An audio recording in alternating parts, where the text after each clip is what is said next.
Chromatography एक ऐसी विधि है जिसका उपयोग मिश्रण के अलग अलग घटकों को स्थिर और गतिशील चरण के साथ उनकी अंतःक्रिया के आधार पर अलग करने के लिए किया जाता है। प्रत्येक घटक दो चरणों के साथ अलग अलग तरीके से अंतःक्रिया करता है, जिसके कारण वे अलग अलग गति से चलते और अलग हो जाते हैं। इसे पहली बार 1906 में रूसी वनस्पति शास्त्री मिखाइल तस्वेट ने पौधों के रंगों पर प्रयोग करते समय विकसित किया था। तस्वेट ने एक सोखने वाली सामग्री के साथ एक स्तंभ के शीर्ष पर एक संयंत्र वर्णक समाधान डाला और स्तंभ के माध्यम से इसे धोने के लिए एक विलायक जोड़ा। जैसे जैसे घोल नीचे चला गया, रंग द्रव्य अलग अलग रंगों के बैंड में अलग हो गए। समय के साथ क्रोमेटोग्राफी विभिन्न प्रकारों में विकसित हो गई, जो छोटे अणुओं से लेकर जटिल जैव अणुओं को पृथक करने की अनुमति देती है। क्रोमेटोग्राफी का सिद्धांत।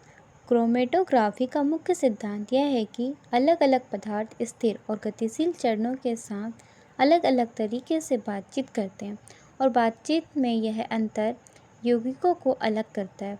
जैसे जैसे गतिशील चरण स्थिर स्थिर चरण के माध्यम से नमूने के साथ आगे बढ़ता है, प्रत्येक यौगिक अपने आकार और आवेश या स्थिर चरण के प्रति आत्मीयता जैसे गुणों के आधार पर एक अलग गति से आगे बढ़ता है, जिसके परिणाम स्वरूप पृथक्करण होता है।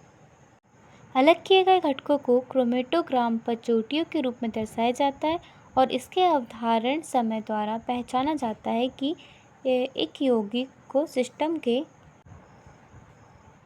माध्यम से आगे बढ़ने में लगने वाला समय है। क्रोमेटोग्राफी के प्रकार। पहला प्रकार है पेपर क्रोमेटोग्राफी। पेपर क्रोमेटोग्राफी में फिल्टर पेपर को स्थिर चरण के रूप में उपयोग किया जाता है, जहां नमूनों को अलग किया जाता है। यह पौधों के रंग द्रव्य, रंग और अमीनो एसिड को अलग करने के लिए उपयुक्त है। इस विधि में नमूने का एक छोटा सा हिस्सा फिल्टर पेपर के आधार के पास रखा जाता है, जिसे सैंपल स्पॉट के ठीक नीचे विलायक के साथ एक सीलबंद कंटेनर में लंबवत रखा जाता है। केशिका क्रिया के कारण विलायक नमूने के साथ कागज पर ऊपर की ओर बढ़ता है और विलायक और कागज के लिए उनकी आत्मीयता के आधार पर नमूने के घटकों को अलग करता है। दूसरा प्रकार है थिन लेयर क्रोमेटोग्राफी, जिसको शॉर्टकट में क्या बोलते हैं, TLC। इम्पॉर्टेंट पॉइंट है, थिन लेयर क्रोमेटोग्राफी TLC में सिलिका जेल या एल्यूमिना जैसे ठोस कणों की एक पतली परत को स्थिर चरण के रूप में उपयोग किया जाता है।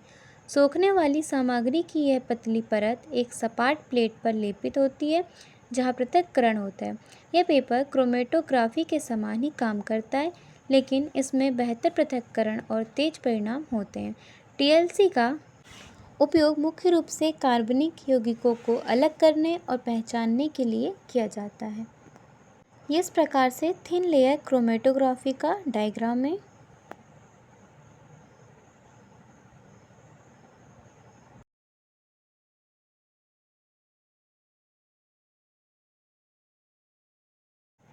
तीसरा प्रकार है कॉलम क्रोमेटोग्राफी। यहाँ स्थिर चरण को एक ऊर्ध्वाधर स्तंभ के अंदर पैक किया जाता है और यौगिक को अलग किया जाता है, क्योंकि वे स्तंभ के माध्यम से अलग अलग दरों पर विलायक के साथ चलते हैं। उदाहरण गैस क्रोमेटोग्राफी और HPLC। HPLC का फुल फॉर्म होता है हाई परफॉर्मेंस लिक्विड क्रोमेटोग्राफी। इसका डायग्राम कुछ इस प्रकार से है। इसे हम उच्च प्रदर्शन तरल क्रोमेटोग्राफी HPLC के नाम से भी जानते हैं। फिर जो फोर्थ क्रोमेटोग्राफी वो कौन सी है, आयन एक्सचेंज क्रोमेटोग्राफी, जिसे IIC के नाम से जाना जाता है। तो IIC का उपयोग अणुओं को उनके शुद्ध आवेश द्वारा अलग करने के लिए किया जाता है। यह विधि आवेशित आयनों या जैव अणुओं को अलग करती है। स्थिर चरण में आवेशित रेजिन होते हैं जो नमूने में विपरीत रूप से आवेशित अणुओं को आकर्षित करते हैं। IEC के दो प्रकार हैं। पहला धनायन विनिमय क्रोमेटोग्राफी। इसमें क्या होता है, इसमें धनात्मक आवेशित अणुओं को बनाए रखने के लिए स्थिर अवस्था में ऋणात्मक आवेशित रेजिन का उपयोग किया जाता है। दूसरा ऋणायन विनिमय क्रोमेटोग्राफी। इसमें क्या होता है, ऋणात्मक रूप से आवेशित अणुओं को बनाए रखने के लिए स्थिर अवस्था में धनात्मक रूप से आवेशित रेजिन का उपयोग करती है।